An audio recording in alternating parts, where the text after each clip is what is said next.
এখন আবার আস্তে আস্তে ব্যস্ততার মধ্যে ফেরত আসছি এবং মিউজিকের ইনভলভমেন্টটাও বাড়ছে, উইচ ইজ ভেরি গুড। কিছুদিন আগে একটা খুব বড় শো গেল, সেখানে কৃষিবিদ ইনস্টিটিউটে হয়েছিল এটা, এবং ওটা ওটা অনেক ম্যাসিভ একটা স্কেলে শো ছিল। এই ছোট ইসের মধ্যে, আয়োজনের মধ্যে শোয়ের মজাটা যেটা হচ্ছে সেটা হচ্ছে এখানে একেবারে সরাসরি ভেরি ক্লোজলি ইন্টারাক্ট করা যায়, ভেরি কোজি একটা এনভায়রনমেন্ট থাকে। তো এই ব্যাপারটা আমার কাছে ইটস ইন্টারেস্টিং। এর আগেও যে এই ধরনের শোগুলো যখন করেছি তখন এর মধ্যে একটা লাইভ ইন্টারাকশনের সুযোগটা থাকে, সো এটা খুব মজার একটা বিষয়। So I am looking forward to it. I think ইয়ামাহার ওয়ান ট্রু সাউন্ড এই প্ল্যাটফর্মটা যথেষ্ট জনপ্রিয়, এবং মানে মানুষজন এখানে এসে ওই, আমি প্রশংসাটা পাই যে এদের এখানে এই প্ল্যাটফর্মের সাউন্ড কোয়ালিটি থেকে শুরু করে টোটাল অ্যারেঞ্জমেন্ট, এটা খুবই ইন্টারেস্টিং এবং মানুষজন এটার জন্য লুক ফরওয়ার্ড করে থাকে। তো আমার মনে হয় আর্টিস্টদের জন্য এটা খুব ভালো একটা জায়গা, ভালো একটা প্ল্যাটফর্ম, যেখানে এসে আসলেই থাকে না যে ট্রু ফ্যানদের সঙ্গে ইন্টারাক্ট করার সুযোগ থাকে। So I would like to thank Yamaha for creating this platform, and I really pray and hope that they continue. শুধুমাত্র যে সঙ্গীতাঙ্গন মিউজিকের মানুষজনের অসুবিধা হচ্ছে তা না, সমস্যাটা সবার হচ্ছে। তো সবাই ডিফিকাল্টির মধ্যে পড়ছে।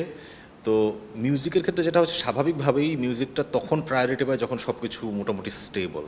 তো সেই দিক থেকে মিউজিক একটু পেছনের দিকে, প্রায়োরিটিতে পেছনে পড়ে গেছে আর কি, সবার লিস্টেই। 40% বেশি গ্লো, বিশ্বের 1 নম্বর গ্লো ক্রিম, নতুন গ্লো এন্ড লাভলি। বাট মানে আমরা সবাই এখন দোয়া করছি যে কবে স্থিরতাটা ফিরবে, হ্যাঁ, কবে ঝামেলাটাই হবে, আরও বেশি আস্তে আস্তে মানুষজনের স্ট্যাটিক রেগুলার ইসের মধ্যে ফেরত যাবে। তো আমার মনে হয় এটা আবার ঘুরে দাঁড়াবে। হ্যাঁ, সামনে তো দেখতে পাচ্ছি যে ন্যাশনাল ইন্টারন্যাশনাল প্রোগ্রামস হওয়া শুরু হয়েছে। আমারটারই কথা বলি, যেটাও শুরু করলাম। তো এরকম হতে হতে আবার আস্তে আস্তে রিকভার করে যাবে।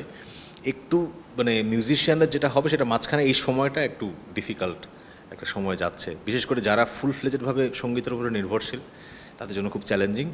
তো রিকোয়েস্টটা যেটা সেটা হচ্ছে যে any program opportunity that they get, মানে এখন নেওয়ার সুযোগ নেওয়ার চেষ্টা করা, এবং বাকি যারা মানে পেট্রোনাইজ করতে পারে, যারা আমাদের এই জায়গাগুলোতে প্রোগ্রাম অপরচুনিটি ক্রিয়েট করতে পারেন, তাদের কাছে রিকোয়েস্ট হচ্ছে প্লিজ, হ্যাঁ, প্রোগ্রাম অপরচুনিটিটা তৈরি করেন। যেমন এই যে ইয়ামাহার ওয়ান ট্রু সাউন্ড, এটা একটা চমৎকার অপরচুনিটি। এরকম অপরচুনিটি যদি আরও বেশি অর্গানাইজেশনস তারা যদি তৈরি করতে পারে, তাহলে পরে এই ইন্ডাস্ট্রিটার যে মানুষগুলো, বিশেষ করে যারা ফুল ফ্লেজডভাবে এই ইন্ডাস্ট্রির উপরে নির্ভরশীল, তাদের জন্য সহজ হবে। দিন শেষে দর্শক কোনটা পছন্দ করে সেটা তারাই বেছে নেবে। তো যদি কাওয়ালি পছন্দ হয় তাহলে কাওয়ালি মানুষ করবে, এটাও তো একটা গানের মানে জনরা।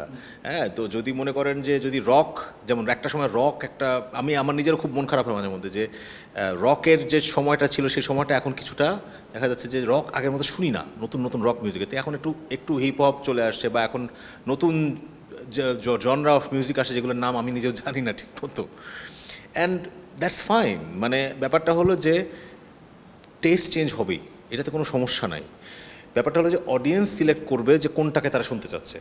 আর দিন শেষে মনে করেন যে একজন আর্টিস্টের ট্রু ফ্যান কিছু থাকবেই, সে ট্রু ফ্যানরা তারা তার গান শুনবেই, no matter what that person is doing. হ্যাঁ, তো বাপ্পা মজুমদার যে ধরনের গান করে গেছেন, যে বাপ্পাদার গান এখন পর্যন্ত ট্রু ফ্যান যারা তার কিন্তু শুনে যাচ্ছে। হ্যাঁ, আয়ুব বাচ্চু উনি মারা গেছেন কিন্তু তার গান মানুষ এখন খুঁজে যাচ্ছে। হ্যাঁ, তো ব্যাপারটা হলো যে এই সাইডটাও যেমন আছে, আবার নতুন একটা জনরা কাওয়ালি আছে, আমাদের দেশের পুরনো গানগুলো যদি ফেরত আসে সেটাও হতে পারে। তো it depends on the audience আমি বলবো। তো এটা নিয়ে আসলে কোনটা প্রভাব বিস্তার করবে, কোনটা প্রভাব বিস্তার করবে না, সেটা নিয়ে চিন্তা না করে গানকে গান হিসেবে দেখাটাই probably is the best policy that I can think of. বেশি করে আমার গান শুনুন, এটা সবচেয়ে বড় কথা। আর যেটা হচ্ছে যে ভালো গান শোনা, হ্যাঁ, ভালো গান শোনা, এবং সবচেয়ে ইম্পর্টেন্ট যেটা সেটা হচ্ছে ভালো মানুষ হওয়া। হ্যাঁ, সেটা আমার ভক্ত হন বা না হন, বি এ গুড পারসন। এই বর্তমান যুগে ভালো মানুষ খুব দরকার। আমি নাই সেটা বলছি না, আছে, তাদের আরও active participation in the world, in the affairs of the world খুব প্রয়োজন। সো ভালো মানুষ হওয়ার জন্য যা কিছু দরকার সেটা করুন। সেটা যদি ভালো গান শুনে আপনার ভালো মানুষ হওয়ার জন্য আপনি যদি ইন্সপিরেশন পান, গ্রেট। যদি অন্য কিছু করে ভালো মানুষ হওয়ার জন্য ইন্সপিরেশন পান, তাও ভালো, কোনো অসুবিধা নাই। ভালো মানুষ হওয়াটা খুব জরুরি। আর তারপরে বোনাস হিসেবে ভালো ভালো গান শুনুন, আমার গান শুনুন বেশি। কাব্য লিখে একটা ছেলে স্বপ্ন দেখুক অনেক বড় হওয়া, বুকের ভেতর আগুন রেখে চোখের জলে কাজল মেখে একটা ছেলে একটা মেয়ের প্রত্যয় হোক আকাশটাকে ছোঁয়ার।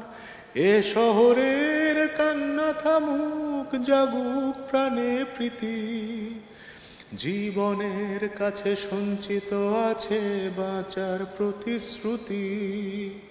এ শহরের কান্না থামুক, জাগুক প্রাণে প্রীতি, জীবনের কাছে সঞ্চিত আছে বাঁচার প্রতিশ্রুতি।